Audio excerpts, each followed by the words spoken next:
ഈ വർഷം അത്യാവശ്യം പ്രതീക്ഷയോടുകൂടി കാത്തിരുന്ന സിനിമയായിരുന്നു ദ ബൈക്ക് റൈഡേഴ്സ് എന്ന് പറയുന്നത്. ഈ ഒരു സിനിമയുടെ ഒറിജിനൽ റിലീസ് കഴിഞ്ഞ വർഷം 2023 ഓഗസ്റ്റിൽ ഒരു ഫിലിം ഫെസ്റ്റിവലിൽ വെച്ചായിരുന്നു. പക്ഷേ ഇതിൻ്റെ തിയേറ്ററിക്കൽ റിലീസ് കഴിഞ്ഞ ദിവസമാണ് നടന്നതെന്ന് തോന്നുന്നു. ഇവിടെ UK റിലീസായ ആദ്യ ദിവസം തന്നെ ഞാൻ പോയിട്ട് കാണുകയുണ്ടായി.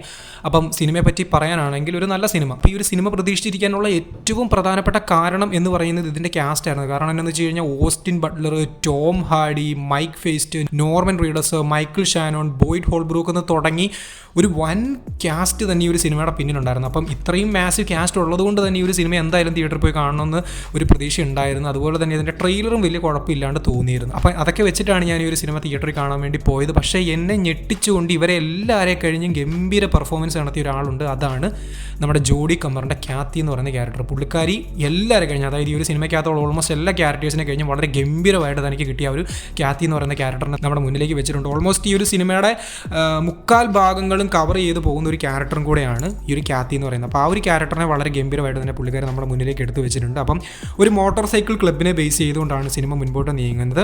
ഈ ഒരു മോട്ടോർ സൈക്കിൾ ക്ലബിനെ വെച്ചുകൊണ്ട് ഒരു ബുക്ക് ഇതിന് മുന്നേ ഇറങ്ങിയിട്ടുണ്ട്. അപ്പോൾ ആ ഒരു ബുക്ക് എഴുതിയ ആൾ ഈ ക്യാരക്ടേഴ്സിനൊക്കെ ഇൻ്റർവ്യൂ ചെയ്തിട്ടാണ് ആ ഒരു സംഭവം റെഡിയാകുന്നത്. അപ്പോൾ ആ ഒരു ഇൻ്റർവ്യൂ ചെയ്യാൻ വന്ന സമയത്ത് നടക്കുന്ന കാര്യങ്ങൾ, ആ ഒരു ഇൻ്റർവ്യൂ ചെയ്തുകൊണ്ടിരിക്കുന്നതിനിടയ്ക്ക് ക്യാരക്ടേഴ്സ് അവരുടെ പാസ്റ്റും കാര്യങ്ങളൊക്കെ പറയുന്നതൊക്കെയാണ് ഈ ഒരു സിനിമയുടെ പ്രധാനപ്പെട്ട ഒരു സ്റ്റോറി ലൈൻ, അല്ലെങ്കിൽ ഇതിൻ്റെ ഒരു സ്റ്റോറി ടെല്ലിംഗ് മോഡൽ തന്നെ പറയുന്നത്.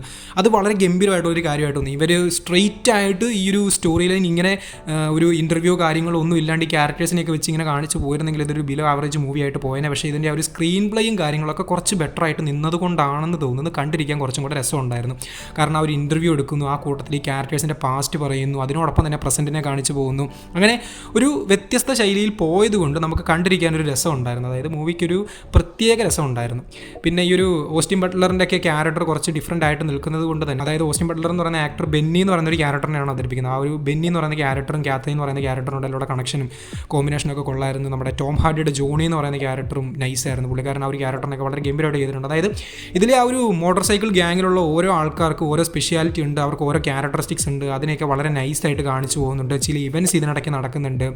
ഈ ഗ്രൂപ്പ് ഇവരെങ്ങനെ സ്റ്റാർട്ട് ചെയ്തു, പിന്നെ എങ്ങനെയാണ് ഈ ഒരു ഗ്രൂപ്പ് ഇത്രയും വലിയൊരു സംഭവമായി മാറിയത്, പിന്നെ ഈ ഒരു ഗ്രൂപ്പിന് എന്ത് സംഭവിച്ചു, അങ്ങനെ ആ ഒരു ഗ്രൂപ്പിൻ്റെ ഒരു സ്റ്റാർട്ടിംഗ് പോയിൻ്റാണ് മെയിനായിട്ടും ഈ ഒരു മൂവി നമ്മുടെ മുന്നിലേക്ക് എടുത്തു വെക്കുന്നത്. പക്ഷേ ഈ ഒരു സിനിമയുടെ ഏറ്റവും വലിയൊരു നെഗറ്റീവ് എന്ന് പറയുന്നത് ഇവർക്ക് ആ ഒരു സ്റ്റോറി ലൈനെ പ്രോപ്പറായിട്ട് കൊണ്ട് എൻഡ് ചെയ്യാൻ സാധിച്ചിട്ടില്ല. അതായത് ഇപ്പോൾ ഒരു സിനിമയാണെങ്കിൽ അതിനൊരു ഹാപ്പി അല്ലെങ്കിൽ സാഡോ അല്ലെങ്കിൽ എന്തെങ്കിലും നമുക്കൊരു ഫീലിംഗ് വരുന്നൊരു എൻഡിങ് ആണ്. പക്ഷേ ഈ ഒരു സിനിമയ്ക്ക് അങ്ങനെ ഒരു എൻഡിങ് ഇല്ല.